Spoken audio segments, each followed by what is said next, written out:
The Comte of Saint Germain, by Isabel Cooper-Oakley. Chapter 1. Mystic and Philosopher.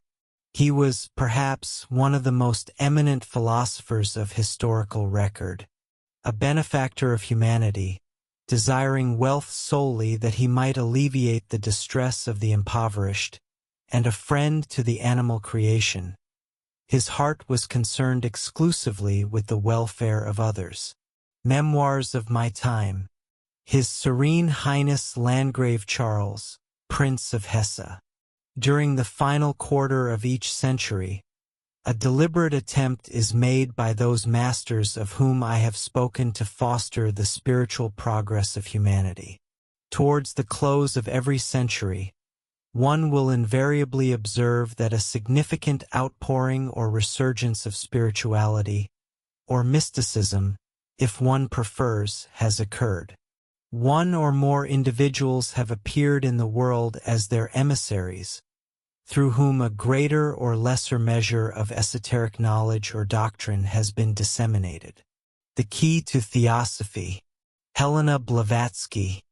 The Count de Saint-Germain was undoubtedly the most illustrious Oriental adept whom Europe has witnessed in recent centuries.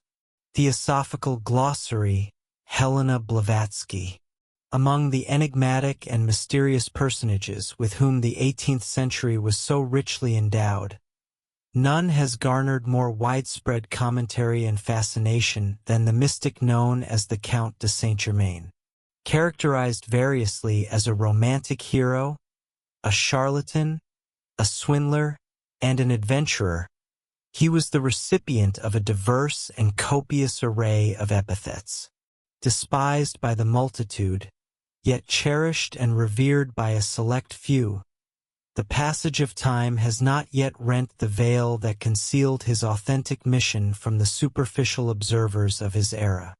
In that epoch, as in our own, the practitioner of the occult was dismissed as a charlatan by the uninstructed. Only a rare few among men and women discerned the formidable power he possessed. As the companion and advisor to monarchs and princes, and an adversary to ministers practiced in the art of duplicity, he deployed his vast erudition to assist the Western world, attempting to disperse, in some small measure, the tempestuous clouds gathering so ominously over certain nations. Alas! His prophetic warnings fell upon deaf ears, and his counsels were entirely disregarded. Retrospectively, from our present vantage point, it will prove of profound interest to many students of mysticism to reconstruct the life of this eminent occultist, so far as it can currently be disclosed. Fragmentary biographical sketches by various authors, predominantly hostile, are scattered throughout literature, yet no cohesive or detailed narrative of his life has hitherto been published. This deficiency is principally attributable to the circumstance that the most compelling and significant achievements of Monsieur de Saint-Germain remain interred within the confidential archives of numerous princely and aristocratic houses. We have become cognizant of this fact in the course of the meticulous investigations we have conducted into this matter. Furthermore, we have ascertained the locations of these archives, though we have not yet succeeded in securing permission to conduct the requisite research in every instance.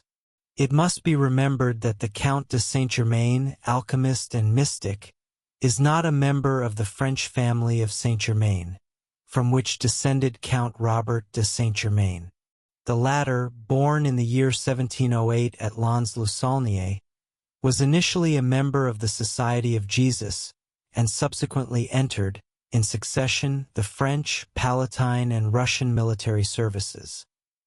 He later served as the Danish Minister of War under Count Struensee, before re-entering the French service, wherein, at the commencement of the reign of Louis XVI, in his capacity as Minister of War, he attempted to implement various reforms within the French army.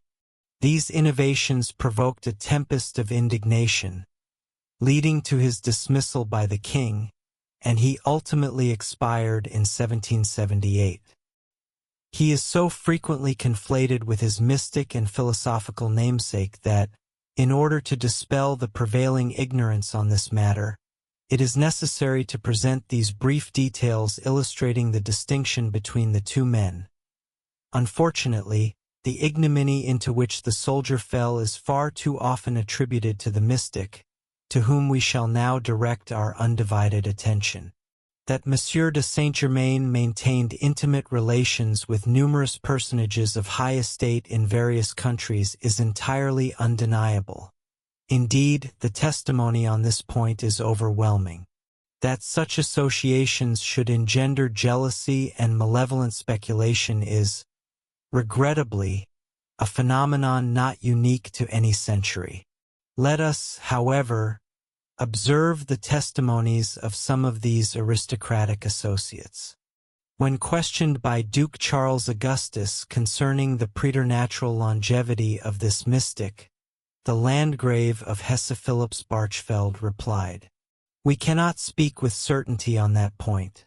The truth of the matter is that the Count is acquainted with details about which only contemporaries of that epoch could provide information, and it is currently the custom in Kassel to listen deferentially to his assertions and to express astonishment at nothing.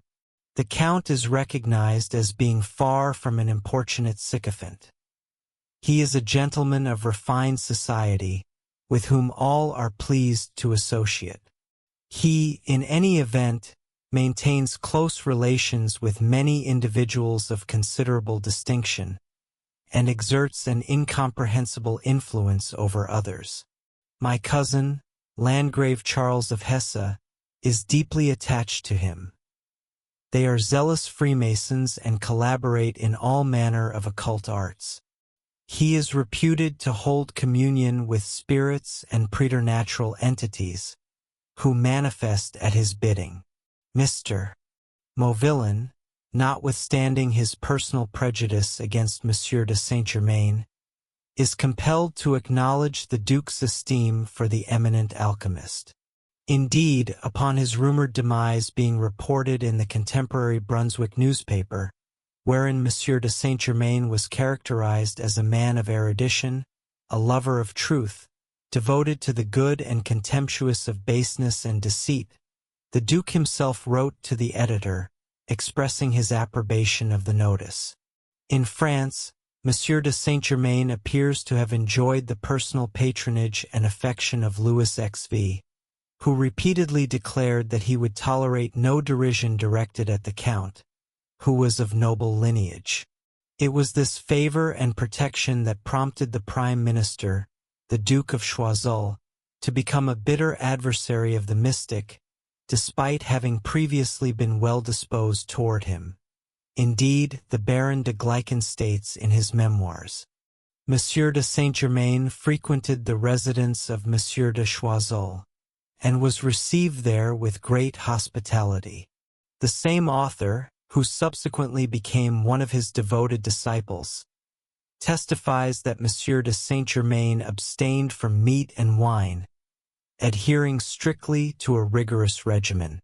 Louis XV accorded him an apartment within the royal chateau of Chambord, and he frequently spent entire evenings at Versailles in the company of the king and the royal family.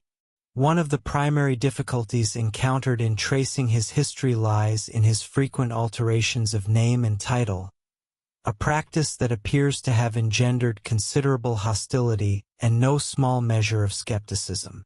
This circumstance, however, should not have alienated public sympathy, for it appears to have been a common custom among persons of high rank who wished to avoid attracting vulgar curiosity. Thus, for example, the Duke of Medici traveled in the years 1698 and 1700 under the pseudonym of the Count of Siena.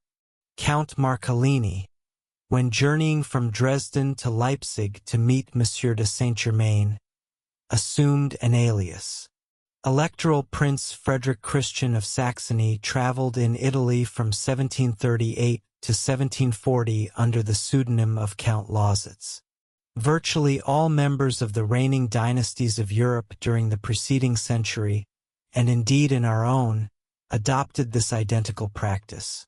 Yet, when Monsieur de Saint-Germain did so, contemporary and subsequent minor writers branded him an adventurer and a charlatan for what was, in essence, a standard custom of the era. Let us now compile a list of these aliases and titles, keeping in mind that they span a period of time extending from 1710 to 1822. The former date is recorded by the Baron de Gleichen, who states, "I have heard Rameau and an elderly relative of a French ambassador to Venice testify to having known Monsieur de Saint-Germain in 1710, at which time he possessed the appearance of a man of 50 years of age." The latter date is recorded by Madame d'Adhemer in her highly engaging memoirs of Marie Antoinette. Throughout this epoch, Monsieur de Saint-Germain assumed various identities, appearing as the Marquis de Montferrat, Comte Bellemare, or Aymar in Venice, the Chevalier Schoening in Pisa, the Chevalier Weldon in Milan and Leipzig, the Comte Soltikoff in Genoa and Leghorn, the Graf Zerigi in Schwalbach and Treisdorf, the Prinz Ragexy in Dresden, and the Comte de Saint-Germain in Paris, The Hague, London, and St. Petersburg. Doubtless, these diverse transformations afforded ample scope and abundant material for curious speculation. A few remarks may fittingly be offered here regarding his personal appearance and erudition. From the pen of a contemporary writer, we obtain the following portrait. He appeared to be approximately 50 years of age, of medium build, neither corpulent nor spare, possessing a refined and intellectual countenance.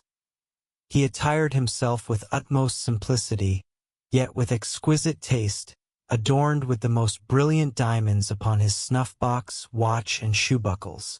Much of the mystique enveloping him is attributable to his princely munificence. Another chronicler, who was acquainted with him during his residence in Ansbach, observes, "He invariably dined alone and with extreme frugality, his requirements being remarkably modest. Indeed, during his sojourn in Ansbach, it proved impossible to prevail upon him to dine at the table of the prince. Monsieur de Saint-Germain appears to have been singularly well educated. According to Carl von Weber, he possessed a fluent command of German, English, Italian, Portuguese, and Spanish, and spoke French with a Piedmontese accent. It was almost universally acknowledged that he possessed an enchanting grace and an exquisite courtliness of manner. He exhibited, moreover, a remarkable versatility of talents in society, performing excellently upon several musical instruments, and occasionally demonstrating faculties and powers that verged upon the mysterious and the incomprehensible.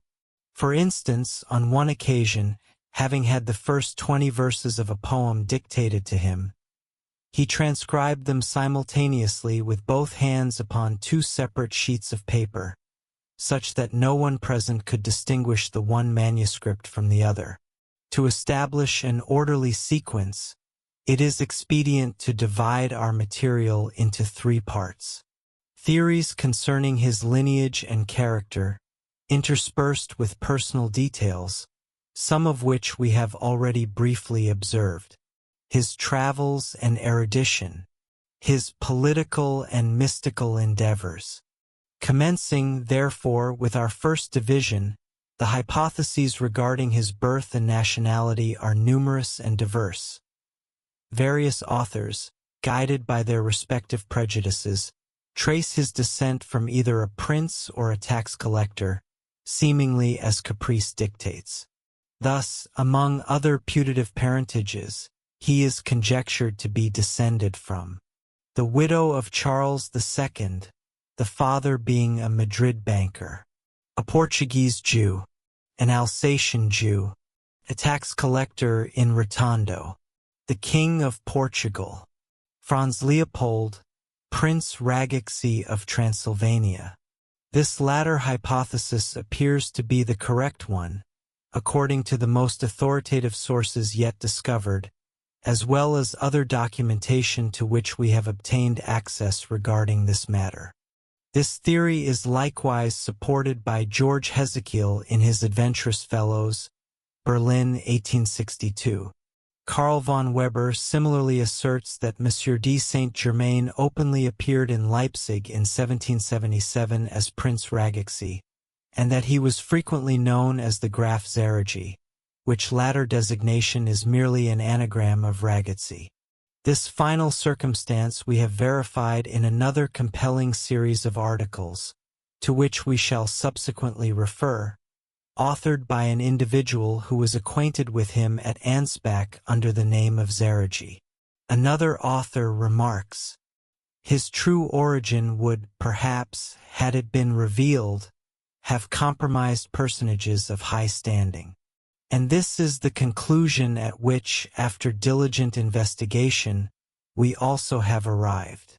Prince Karl of Hesse, writing of Monsieur de Saint-Germain, observes, "Some curiosity may be felt regarding his history.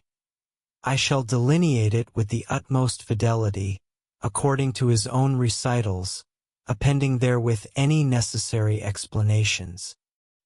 He informed me that he was 88 years of age when he arrived here, and that he was the son of Prince Ragexy of Transylvania by his first wife, Atekali. He was placed, in his early youth, under the guardianship of the last Duke of Medici, who, during his childhood, had him sleep in his own chamber. When Monsieur de Saint-Germain learned that his two brothers, sons of the Princess of Hesse-Wanfried, had been subjugated by the Emperor Charles VI, and had received the titles and names of Saint Karl and Saint Elizabeth, he remarked to himself, "Very well, I shall style myself Sanctus Germano, the Holy Brother. I cannot, in truth, vouch for his parentage, but that he was extensively protected by the Duke of Medici I have ascertained from another source." Another prominent writer speaks to the same effect, an author, moreover, who enjoyed access to the valuable archives of Milan. We refer to the late Cesare Cantu, librarian of the Great Library in Milan, who, in his historical work Illustrious Italians, the Marquis of San Germano appears to have been the son of Prince Ragexy of Transylvania. He was also frequently in Italy. Much is recounted of his travels in Italy and Spain, and he was highly favored by the last Grand Duke of Tuscany, who had supervised his education. It has been asserted that Monsieur de Saint-Germain was educated at the University of Siena. Madame de Genlis, in her memoirs, mentions having heard of him in Siena during a visit she paid to that city. The entire life of Monsieur de Saint-Germain appears to have been more or less overshadowed by the political tribulations and struggles of his father. To comprehend this, we must undertake a brief survey of his family history, a survey that will, moreover, afford us certain clues, aiding us in unraveling the tangled web of mysterious elements surrounding the life and work of the great occultist. Few pages of history are more deeply scarred with sorrow, suffering, and futile struggle than those detailing the life stories of successive generations of the Ragexy family in their endeavors to preserve the liberty of their principality, and to prevent its absorption by the rapidly expanding Austrian Empire under the influence of the Roman Church. In an old German volume, Genealogical Archivist of 1734, published in Leipzig, a sketch of his family, antecedents, and descendants is provided upon the death of Prince Ragexy, from which we shall quote several salient facts. Francis Leopold Rakoczy, or Rakoczy, according to the later orthography, the father of the renowned mystic, made ineffectual efforts to reclaim his throne, the Principality of Siebenbürgen.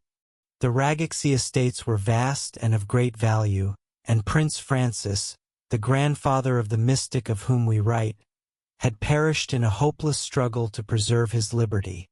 Upon his demise, his widow and children were apprehended by the Austrian emperor, and consequently the son, Francis Leopold, was reared at the court of Vienna.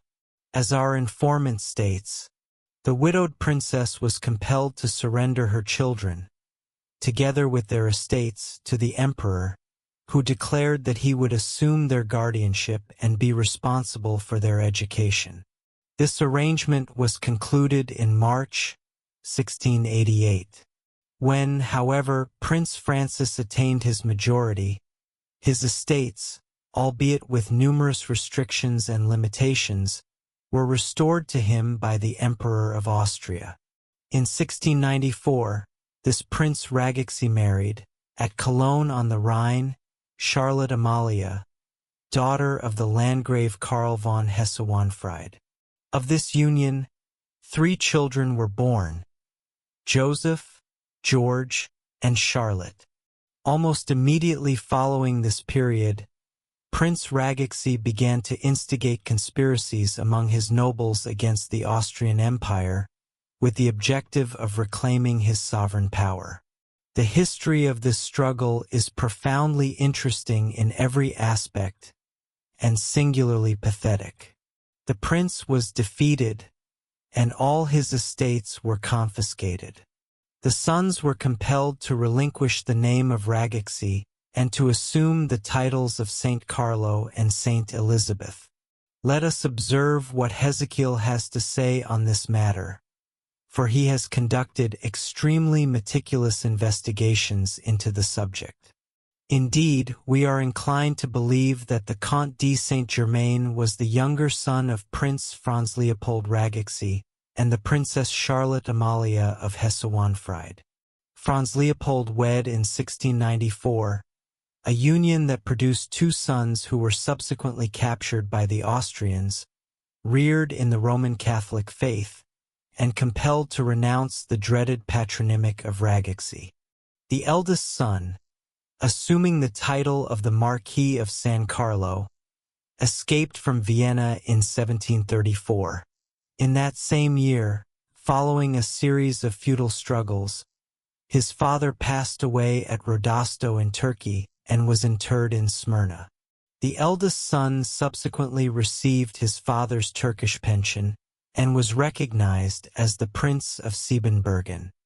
He prosecuted the same military campaigns as his father, combated and was ultimately routed by Prince Ferdinand of Lobkowitz, and eventually perished, forgotten, in Turkey.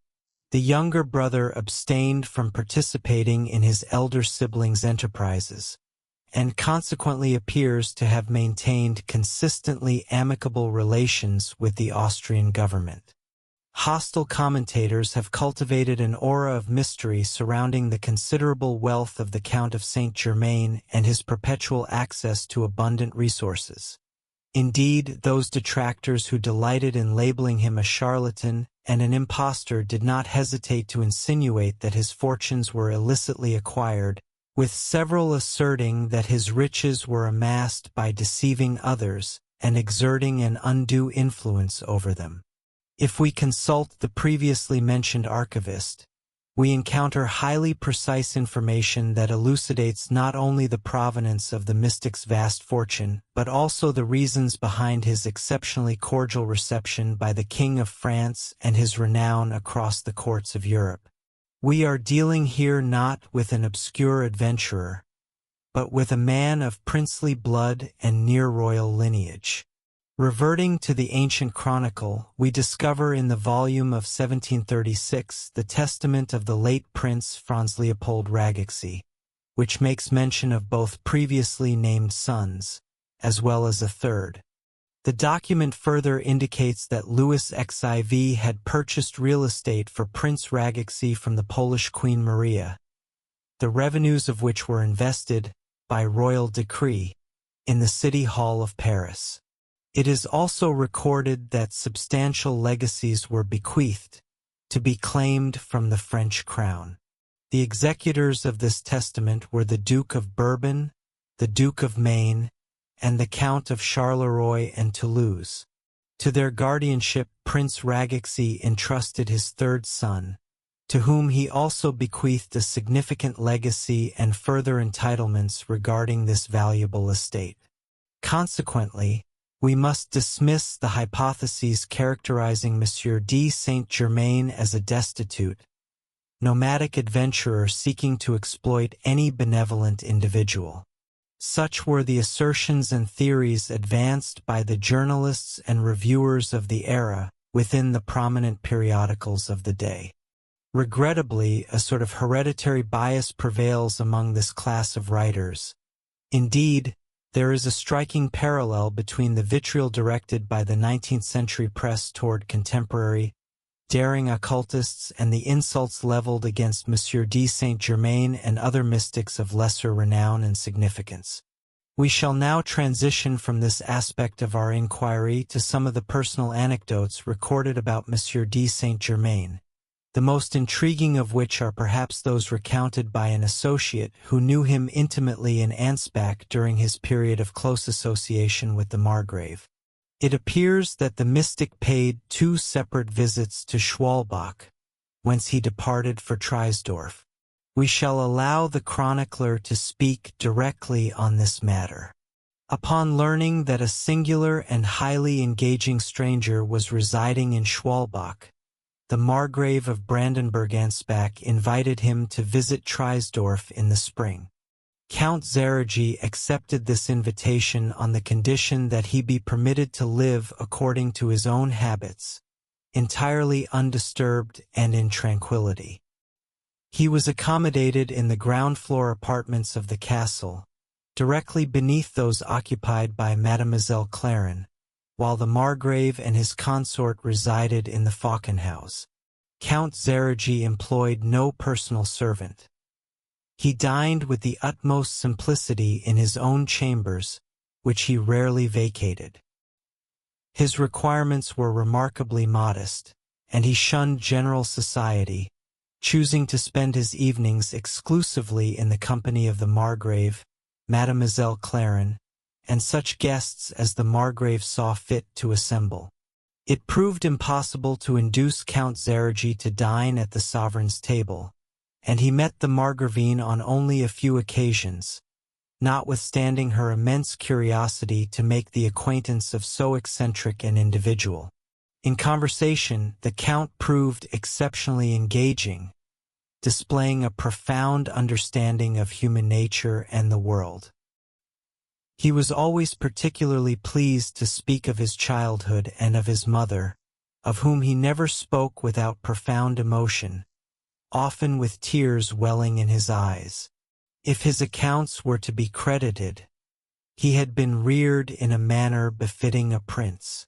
One day, Zerigi presented the Margrave with an invitation delivered by courier from Count Alexis Orloff, who was then returning from Italy. The missive urgently requested that Count Zerigi visit him as Count Orloff passed through Nuremberg. The Margrave accompanied Count Zerigi to Nuremberg, where Count Alexis Orloff had already arrived. Upon their arrival, Orloff advanced with open arms to embrace Count Zerigi, who appeared on this occasion, for the first time, in the uniform of a Russian general, and addressed him repeatedly as dear father, dear friend. Count Alexis received the Margrave of Brandenburg-Ansbach with the utmost deference, expressing his gratitude repeatedly for the protection the Margrave had extended to his esteemed friend, after which they dined together at midday. The ensuing conversation was highly engrossing. They spoke at length of the naval campaigns in the archipelago, and even more extensively on beneficial and scientific discoveries. Orloff demonstrated to the Margrave a specimen of incombustible wood which, upon trial, produced neither flame nor embers, but merely disintegrated into fine ash after swelling like a sponge. Following the repast, Count Orloff withdrew with Count Zerigi into an adjacent chamber, where they remained closeted for a considerable duration. The narrator, who was stationed at a window overlooking Count Orloff's waiting carriages, observed one of the Count's servants approach, open a carriage door, extract a large red leather bag from the compartment beneath the seat, and convey it upstairs to the adjoining room. Upon their return to Ansbach, Count Zergy displayed, for the first time, his credentials as a Russian general bearing the imperial seal. He subsequently disclosed to the Margrave that the name Zergy was a pseudonym, that his true patronymic was Ragotzy, and that he was the sole remaining representative and descendant of the late, exiled Prince Ragotzy of Siebenbürgen from the era of the Emperor Leopold. To this point, the narrative remains reasonably accurate. However, the author thereafter proceeds to detail what he deems the exposure of the notorious Count of Saint-Germain, reiterating with further embellishments all the various hypotheses concerning his birth to which we have already referred. Among other extravagant reports, it was asserted that Monsieur de Saint-Germain had only become acquainted with the Orloffs in Leghorn in 1770, whereas diverse historical evidence demonstrates beyond doubt that he was in St. Petersburg in 1762, where he was already well acquainted with them. Furthermore, accounts from Russia indicate that he was a guest of Princess Marie Galitzin at Arkhangelskoye on March 3, 1762. The following particulars were discovered in Russia and communicated by a Russian associate. The Count of Saint-Germain resided there during the reign of Peter III and departed upon the accession of Catherine II to the throne. Monsieur Pylieff is of the opinion that his departure occurred even prior to Catherine's reign. In St. Petersburg, Saint-Germain shared a residence with Count Rodari, the celebrated Italian artist responsible for the exquisite portraits housed in the Peterhof Palace. The street they inhabited is believed to be Grafsky Lane, in the vicinity of the Anichkov Bridge near the palace on the Nevsky Prospect. Monsieur de Saint-Germain was an exceptionally gifted violinist, whose performance possessed the depth and resonance of an entire orchestra. Within the historical accounts of the Razumovsky family, it is recorded that Alexis Razumovsky spoke of an exquisite moonstone in Saint-Germain's possession. Monsieur Pylieff had occasion to examine a musical composition, an air for the harp, bearing Saint-Germain's personal signature and dedicated to Countess Ostermann. This piece is elegantly bound in red Morocco leather and dates to approximately 1760. It is Monsieur Pylieff's contention that Saint-Germain did not visit Moscow. He asserts, however, that the Yusupov family preserves numerous ancient manuscripts within old chests, and that Saint-Germain maintained relations with a Prince Yusupov, to whom he bestowed the elixir of longevity. Furthermore, he maintains that Saint-Germain did not adopt the pseudonym of Saltykov whilst in Russia, though he did assume this appellation during his stay in Vienna. Regarding the signed musical score, Monsieur Pylieff subsequently recalled that it had once been his own property, acquired at an auction and retained for some period before he presented it as a gift to the celebrated composer Pyotr Ilyich Tchaikovsky. While it presumably remains among Tchaikovsky's personal archives, Monsieur Pylieff deems its recovery highly improbable, given the composer's notorious lack of organizational order and the abrupt nature of his demise, which left his estate entirely without testamentary direction. As previously observed, the political vicissitudes of his family had, to a degree, cast a shadow over the life of Monsieur de Saint-Germain. A singular illustration of this circumstance may now be adduced. This instance represents, to the best of our knowledge, the sole occasion upon which he himself made a direct allusion to the matter, transpiring somewhat after the events previously chronicled. Following the return of the Margrave from Italy, whither he had journeyed in 1776, and where he had encountered several of the legends and fabrications aforementioned, it appears he dispatched the previously cited author to Schwalbach to seek an audience with Count Zergy, thereby to ascertain his bona fides. We shall pursue the narrative as the author relates it. Upon his arrival, he discovered Monsieur de Saint-Germain confined to his bed by illness. Once the nature of the inquiry was disclosed, the Count admitted with absolute equanimity that he had, from time to time, assumed all the pseudonyms in question, including that of Soltico.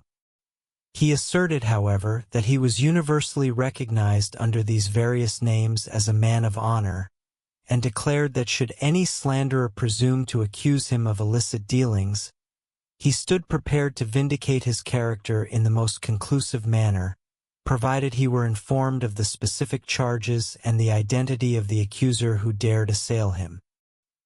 He resolutely maintained that he had practiced no deception upon the Margrave regarding either his name or his lineage. Nevertheless, the definitive proofs of his origin remained in the custody of an individual upon whom he was dependent, a state of dependency which, throughout his life, had subjected him to relentless espionage. When interrogated as to why he had failed to apprise the Margrave of the diverse names under which he had appeared in various locales, Count Zerigi replied that he owed no obligation to the Margrave. Furthermore, since he gave offense to none and wrought no harm, he deemed it appropriate to disclose such personal details only after, and not prior to, entering into relations with others. The Count maintained that he had never betrayed the Margrave's confidence, having indeed provided his genuine name. Following this exchange, he continued his sojourn at Schwalbach. Shortly thereafter, the author of the passage just cited observes, "What resources Monsieur de Saint-Germain possessed to meet the requisite expenses of his existence remains difficult to conjecture. It appears remarkable to us that this writer should have possessed so limited a knowledge of contemporary history. As has been demonstrated, all the sons of Prince Rákóczi were handsomely provided for, and the evidence of this was far more accessible then than it is in our own era." The author concludes by stating, "It would be an ungrateful task to denounce this man as an impostor, for such an assertion demands proofs, and these are not to be found." This is indeed an ingenious assertion, yet it verges closely upon defamation. To characterize anyone as a swindler in the absence of evidence exceeds the boundaries of common justice, and appears particularly incongruous when contrasted with his concluding paragraph, which reads, "During the entire period of the Count's association with the Margrave, he never solicited any favor, nor did he ever receive anything of the least value, refraining entirely from meddling in affairs that did not concern him. By virtue of his exceptionally frugal existence, his requirements were exceedingly modest, and whenever he possessed funds, he distributed them among the destitute." If we compare this testimony with the observations made concerning Monsieur de Saint-Germain by his friend, Prince Charles of Hesse, we find them to be in perfect agreement. The sole cause for astonishment is that an author who offers such commendation could simultaneously insinuate that his subject might be a charlatan.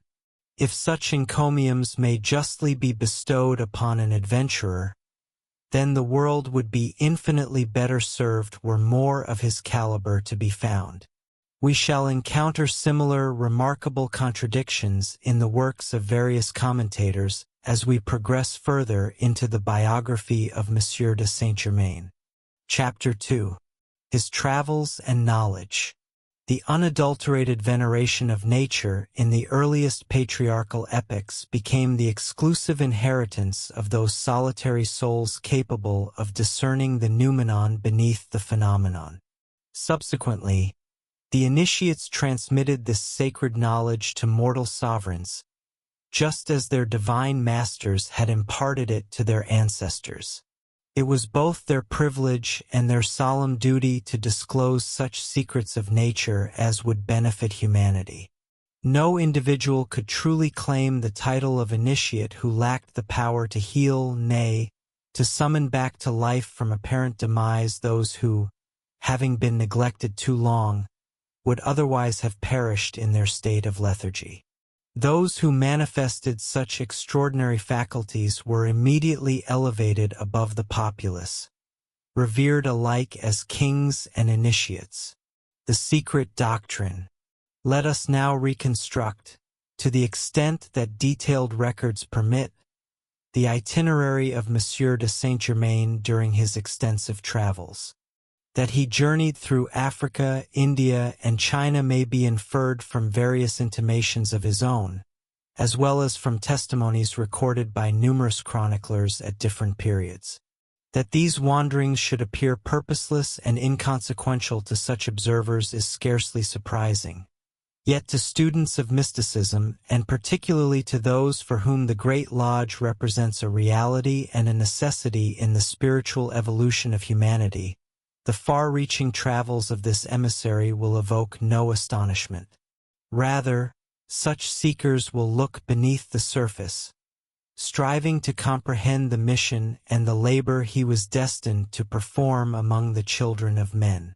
We must, furthermore, bear in mind that in antiquity the arts and sciences were esteemed as celestial endowments, the very gifts of the gods. As rulers of the divine dynasties, they provided the initial impetus to civilization, guiding the intellect with which they had endowed humanity toward the invention and refinement of every art and science. Yet, wrapped in the conceit of their superficial ignorance, the generality of mankind often disdains these gifts and turns away from their benefactors. A few centuries ago, such instructors and guides were silenced at the stake, as was Giordano Bruno, along with countless others whom the passage of time has since vindicated in the eyes of posterity. Subsequently, following the rise of independent thought in the 18th century, we observe Mesmer and the Comte de Saint-Germain relinquishing, if not their lives, then their reputations and honor, in their endeavors to succor those to whom they had been dispatched by the Great Lodge. Let us now resume the thread of these travels, tracing them chronologically to ensure the utmost clarity. These journeys span, as demonstrated in our preceding chapter, the years from 1710 to 1822.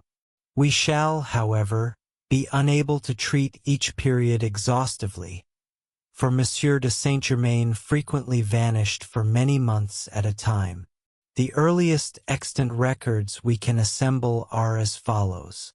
There appeared at court during this epoch an extraordinary gentleman who styled himself the Comte de Saint-Germain.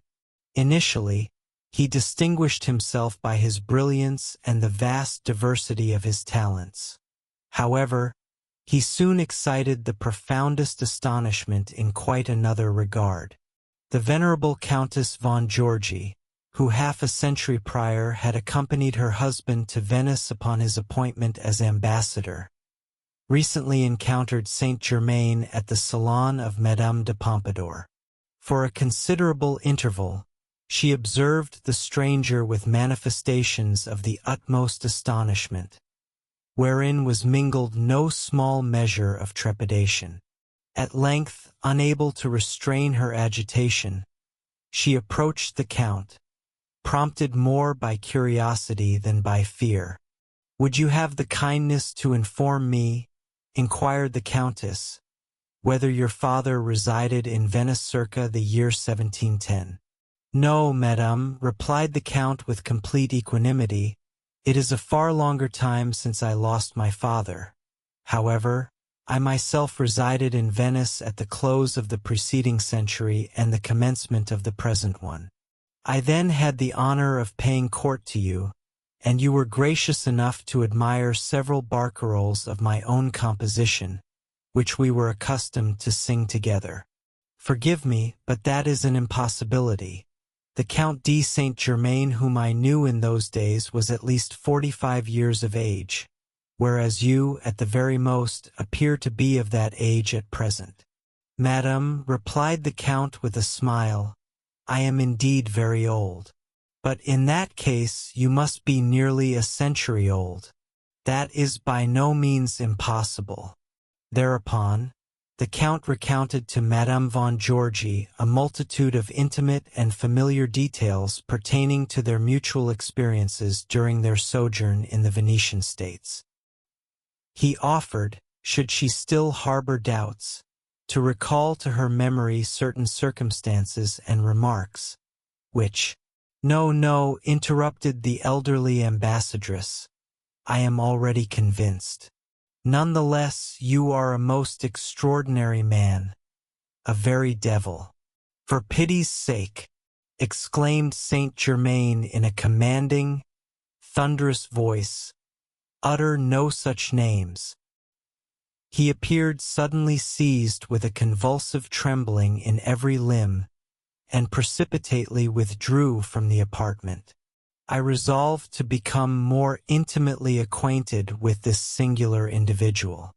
Saint Germain is of medium stature and possesses elegant manners. His features are regular, his complexion dark, his hair black, and his countenance highly expressive and animated by genius. His bearing carries the distinction and nobility characteristic only of the truly great.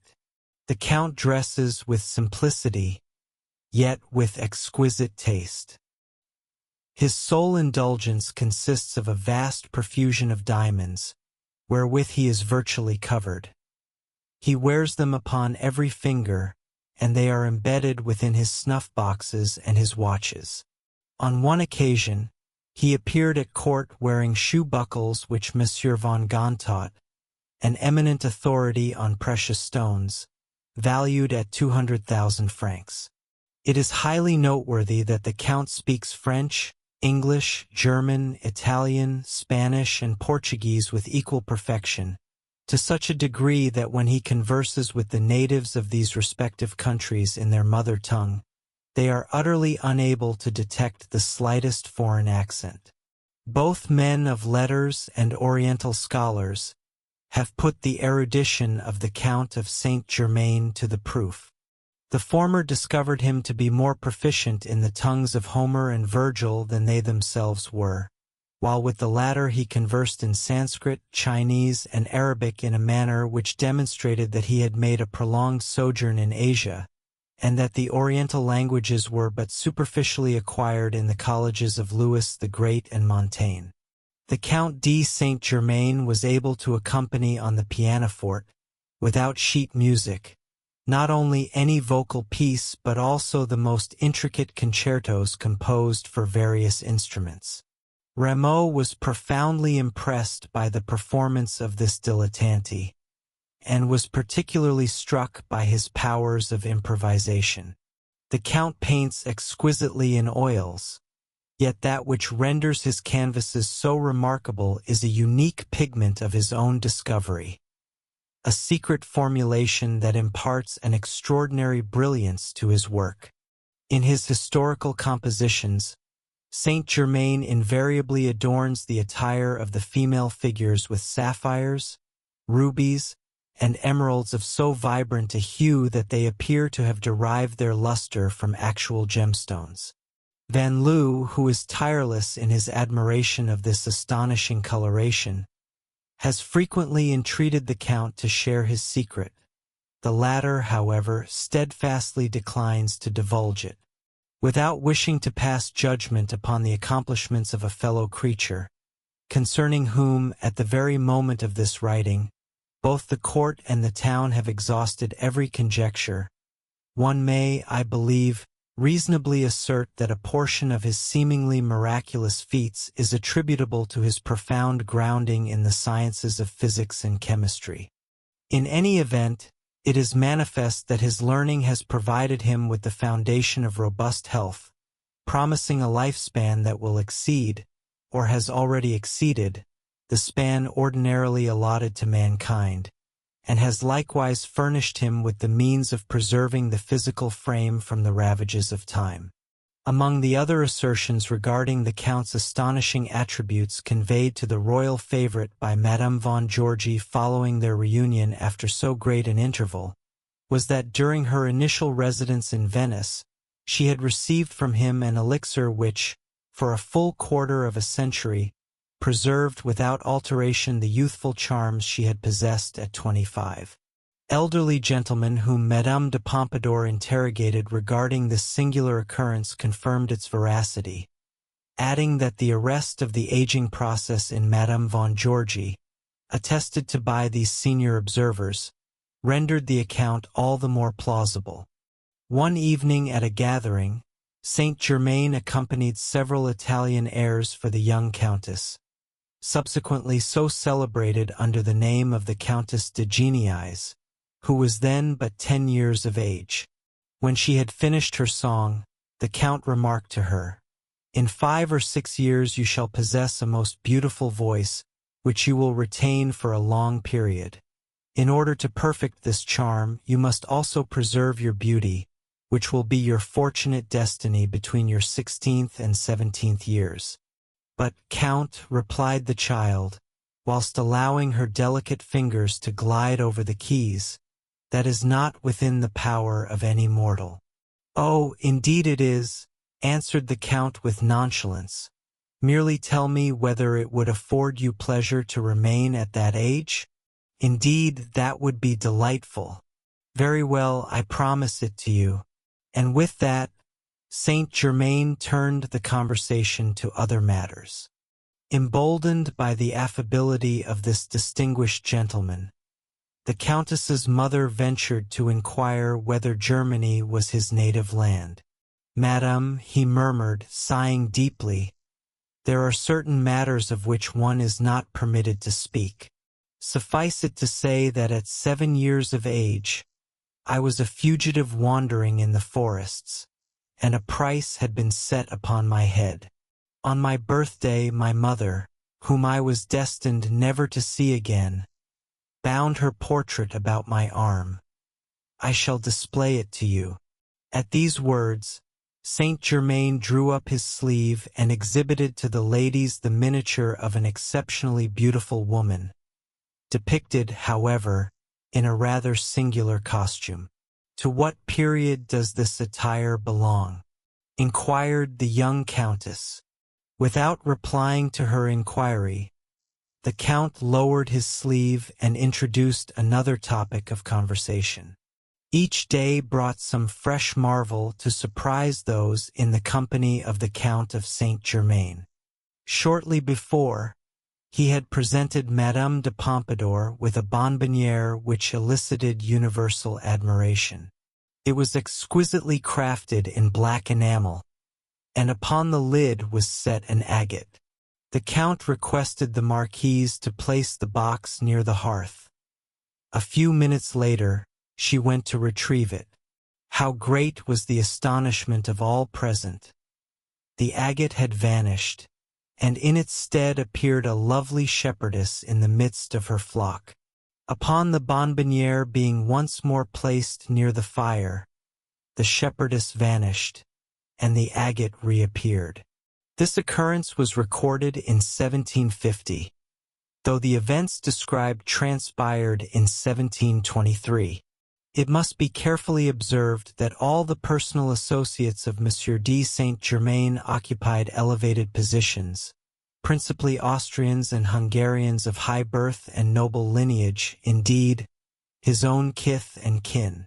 Among their number we find Prince Kaunitz, Prince Ferdinand Lobkowitz, Count Zober, and Count Maximilian Joseph von Lamberg, men of eminent public standing and illustrious families.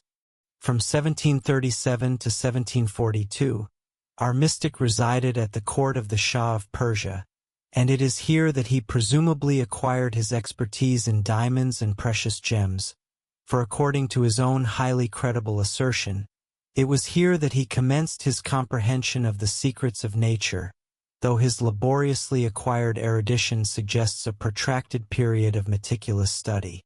These intimations are garnered from F. W. von Barthold in his engaging treatise, and they substantiate the assertion made by another chronicler that Mr. de Saint-Germain had been conducting his investigations in Persia. Subsequently, we locate him in England during the Jacobite Rebellion of 1745, where he was suspected of espionage and consequently apprehended. Two compelling excerpts may be cited in this regard.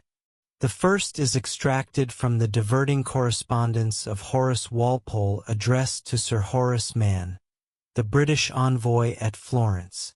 Writing on December 9, 1745, Walpole, having recounted all the tumult engendered by the rebellion, observes, "The other day they apprehended an eccentric individual who is known by the name of Count Saint Germain. He has resided here these past 2 years and declines to disclose his identity or his origin, yet declares that he does not assume his proper name. He sings and performs upon the violin exquisitely, is quite mad, and possesses little common sense."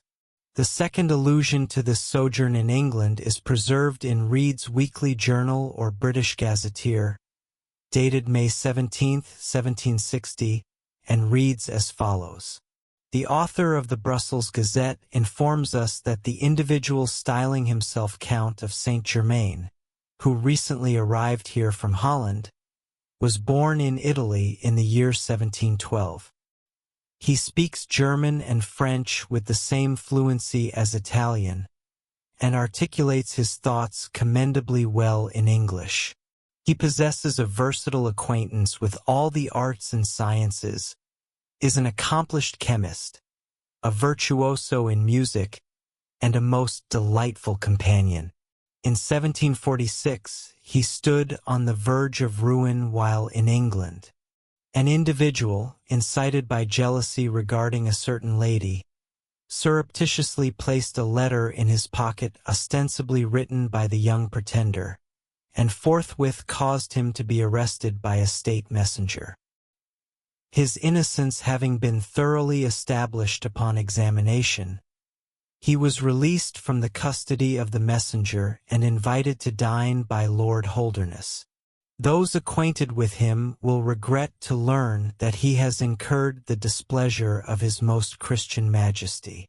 This concluding paragraph alludes to occurrences of a later epoch. Subsequent to this date of 1745, it appears that Mr. de Saint Germain repaired to Vienna, spending some time in that capital, and in 1755 journeyed to India for the second time, as we infer from a letter he addressed to the Count of Lamberg, to which we shall return hereafter. "I am indebted," he writes, "for my knowledge of liquefying precious stones to my second journey to India, in the year 1755, with General Clive, who served under Vice Admiral Watson. During my initial voyage I possessed but a very dim conception of the wondrous secret under discussion. Indeed, all the trials I conducted in Vienna, Paris, and London are of no experimental value, the grand work having been suspended at the period I have designated. Every commentator, whether hostile or sympathetic, notes and emphasizes the extraordinary ability to refine precious stones that was possessed by Mr. de Saint Germain. Indeed, virtually every branch of art appears to have been to some degree familiar to him, if we are to judge by the numerous testimonies recorded on these matters. Our next chronological marker, 1757, ushers us into the period most familiar to the public. Mr. de Saint Germain was introduced in Paris by the then Minister of War, Marshal and Count of Belle-Isle. Yet, as we have observed from the records previously cited, neither Mr. de Saint Germain nor his family was unknown to Louis XV. Accordingly, we are not surprised by the warm and gracious reception accorded to him, nor can we wonder that the king allotted him a suite of apartments at his royal castle of Chambord. Within those walls, a laboratory was equipped for scientific experiments, and an assembly of disciples gathered about our mystic. Among their number we find the Baron de Gleichen, the Marchioness d'Erf, and also the Princess of Anhalt-Zerbst, mother of Empress Catherine II of Russia. Madame de Genlis, in her recollections of him during this period, remarks, He was thoroughly versed in natural philosophy and was a chemist of high distinction. My father, who possessed the requisite expertise to evaluate him, was a profound admirer of his talents in this domain. He had discovered a secret regarding pigments that was truly marvelous, imparting an extraordinary brilliance to his paintings. Mr. D. St. Do you want access to this and all the complete audiobooks on the channel, plus the ebook version? Click the link in the description or scan the QR code in the left corner of the screen to access our library, where you can listen to your favorite esoteric books without ad interruptions, lock your screen, or use other apps while the narration plays, and even download the ebook version to follow along as you listen. Listen on your computer via web browser, or download the app from the Play Store. After subscribing, you will receive an email with your login details, password, and step-by-step instructions on how to access the books through the Hotmart app.